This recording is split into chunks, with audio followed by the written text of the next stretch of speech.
Good day everyone and welcome back to my channel. My name is Cailyn and this is Foundation First. Today I'm going to talk to you about a strategy I used in my class during my last few years of teaching, and that was Essa. Now what is Essa? Essa is an acronym I thought of when trying to explain to somebody what this kind of is, and that is an emotional support stuffed animal.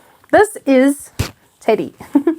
This is the emotional support stuffed animal that I used in my teaching practice in the last few years. We called him Teddy. So Teddy was something that I used in school for children to hug when they needed a hug, cuddle when they needed a cuddle, and sit next to them when they needed a friend. This was a very interesting addition to my class. I didn't anticipate the impact that it would make on my class. The way I introduced Teddy is in our assembly on a Friday.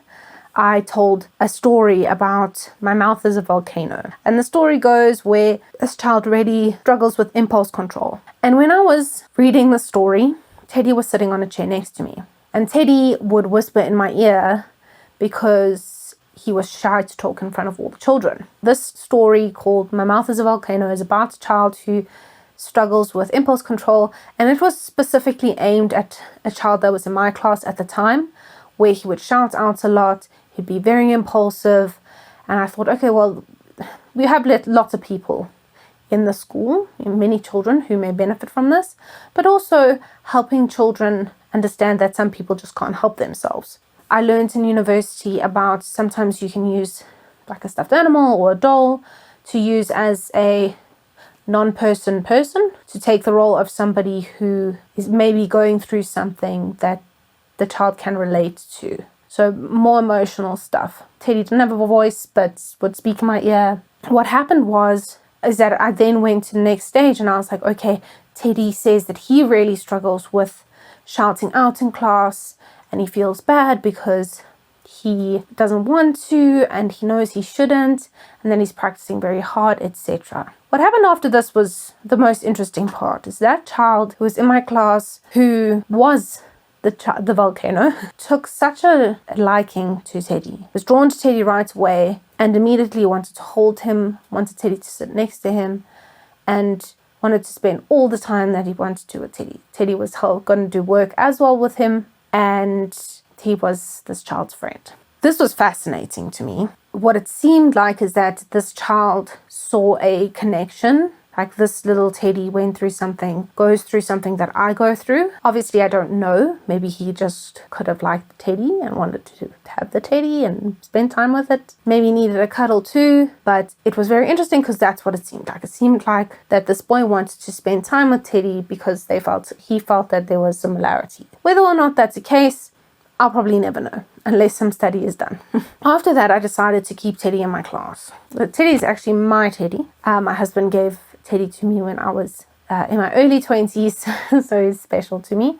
But I thought, okay, let's see how this goes. Teddy would spend time in our class. He had a seat next to one of the boys, and sometimes he'd move to different tables. And when a child was feeling sick, Teddy was able to sit next to them.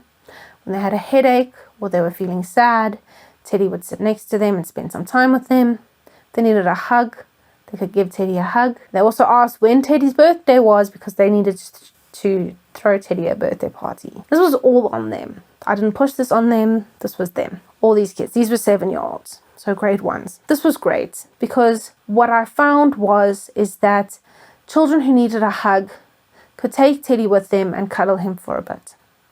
And they could get on with their work or just take a break. They didn't need me to do that. Obviously, I'd be happy to, but I can't go with them everywhere they go. It helped with some children who are feeling sick. And sometimes you just feel sick. You don't need to go home. You just need a hug. You need, to rest. And Teddy was that thing to help them. And it really helped a lot. It helped with a lot of emotional problems, a lot of emotional struggles, and it helped with emotional support. It was very interesting and fascinating to me. So whether you are a parent or a teacher, I would highly suggest getting an Essa, an emotional support stuffed animal, for your class, or specifically one at home, specifically for this reason. And I would suggest trying it out. It helped a lot with me. and I believe that it could also help a lot with you. So thank you so much for joining me today. If you liked this video and found it interesting, give it a like. And if you want to find out more, subscribe down below. Thank you so much, and I'll see you in my next one.